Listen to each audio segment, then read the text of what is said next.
The most brilliant architect in New Orleans wasn't Gallier, Sully, or Howard. It was Mother Nature. For centuries, these live oak trees, dripping with Spanish moss, have stood guarding New Orleans City Park near Bayou St. John. They've bowed gallantly in welcome to Native Americans, explorers, duelers, lovers, picnickers, runners, anglers, birders, boaters, walkers, climbers, athletes, and scampering critters, human and non. After all, who doesn't love City Park? At 1,300 acres, City Park is about 50% larger than Central Park in New York. New Orleans City Park is a national treasure, our Gateway Arch, our Golden Gate Bridge, or perhaps, more aptly, our Redwood Forest. Here at City Park, you'll find the largest collection of mature live oaks in the world. Nature's jungle gyms. More than 250 of these trees are registered historic landmarks. Some in the old grove are more than 800 years old. Oaks that once shaded Native American families shade countless visitors each year. Breathtaking, awe-inspiring, words don't suffice. 3 watershed events really shaped the park we have today. There was the original 100-acre gift by John McDonough, a successful land baron and philanthropist. Then there was the Great Depression. In the 1930s, the Works Progress Administration under Franklin Roosevelt put America to work digging lagoons and building bridges, roads, fountains, a rose garden, and a stadium here in the park. Most of the existing brick cottage-style buildings and Art Deco sculptures in the park were constructed during this time, including the bas reliefs on the park's picturesque bridges. The third watershed event in our history was Hurricane Katrina, which led to major park-wide improvements.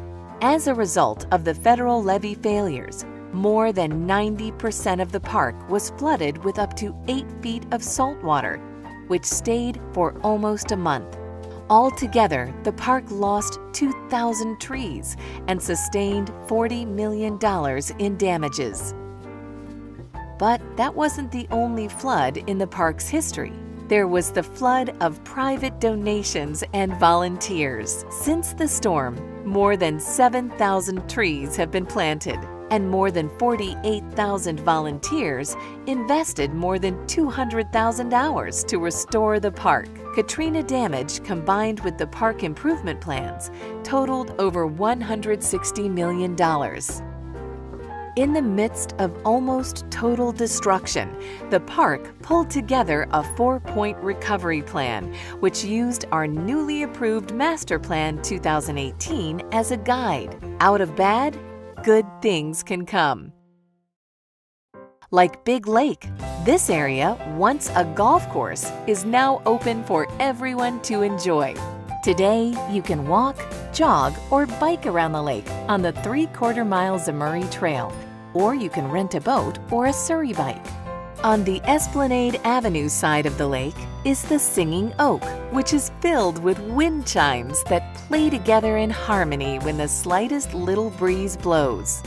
The park houses the Botanical Garden, an amusement park, tennis courts, 2 golf courses, a track on which U.S. Olympians have trained, the New Orleans Museum of Art, 2 sculpture gardens, and a stadium where everyone from Bob Hope, Jimi Hendrix, to the Beatles famously performed. It's been said that the crowd of teenage girls was screaming so loud no one could hear the music.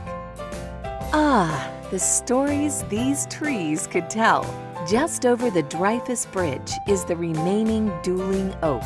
The second oak was uprooted in a hurricane in 1945. In the early Creole days, gentlemen settled their affairs d'honneur here. Back then, you could be called out simply for looking at someone the wrong way. According to the Times-Democrat, between 1833 and 1844, scarcely a day passed without duels being fought at the Oaks. Other highlights of the park include Pop Bandstand, a replica of the Temple of Love at Versailles. When Marie Antoinette gazed out her bedroom window, she saw a sight not much different than this one. And there's the casino building, where you can enjoy beignets and café au lait. Built as a refreshment stand, it was named the Cantina because of its Spanish architecture, but the locals pronounced it casino, and it stuck. The majestic peristyle, which was built specifically for dancing under the stars, is popular for photo shoots, parties, and weddings. And this is Gold Ring Woldenberg Great Lawn, part of an area called Tricentennial Place, built to commemorate the 300th anniversary of the founding of New Orleans in 1718. Across the Great Lawn are the park's 2 mini golf courses at City Putt. They're perfect for corporate events, school field trips, or date nights. Speaking of dates, City Park has been named one of the best places to have a first date in New Orleans, one of the best places to get engaged. And then there's Storyland, rated one of the 10 best playgrounds in the country by Child Magazine. Even Hurricane Katrina couldn't blow down the 3 Little Pigs brick house in Storyland. Behind Storyland is Carousel Gardens Amusement Park.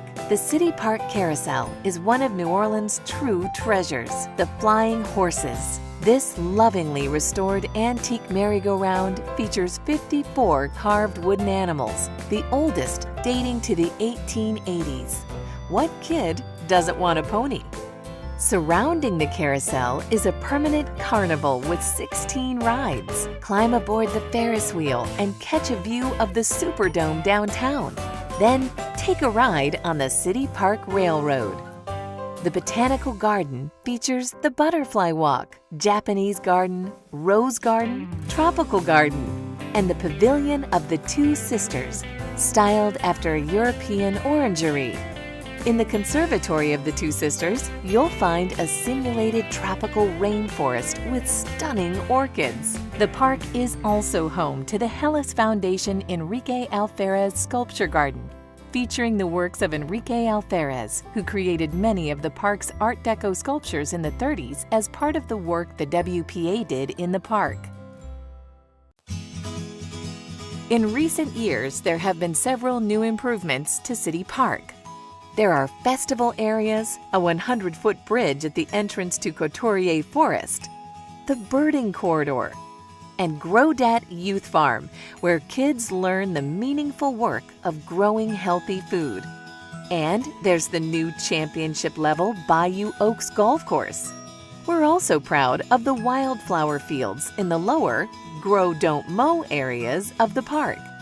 And then there's NOLA City Bark, an awesome dog park with separate areas for pooches large and small.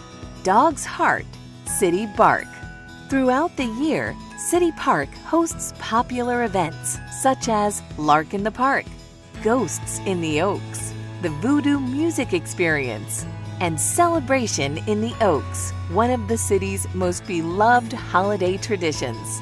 Every year, more than 160,000 visitors come to ride the train through an enchanted winter wonderland filled with more than 1 million tiny lights. But don't wait till the holidays. Come today. Step back in time and feel like a child again. There's so much to heart about City Park. Hello, I'm Bob Becker, the Chief Executive Officer of New Orleans City Park. And you know, every great city has a great park, and with that comes great financial responsibilities. Unlike other iconic city parks across the country, we have to raise 90% of our operating budget every year. So we need your help. Our future plans in this park include a splash park, tree planting, sports fields investments, lagoon stormwater management, construction of the Children's Museum, renovating historic buildings, and preserving additional green space. In everything we do, we're careful to keep working to fulfill our mission. So what can you do? There are a lot of things that you can do. You can volunteer and give a day of service. You can get or give a membership to the Friends of City Park, our support organization. You can have a party or event here.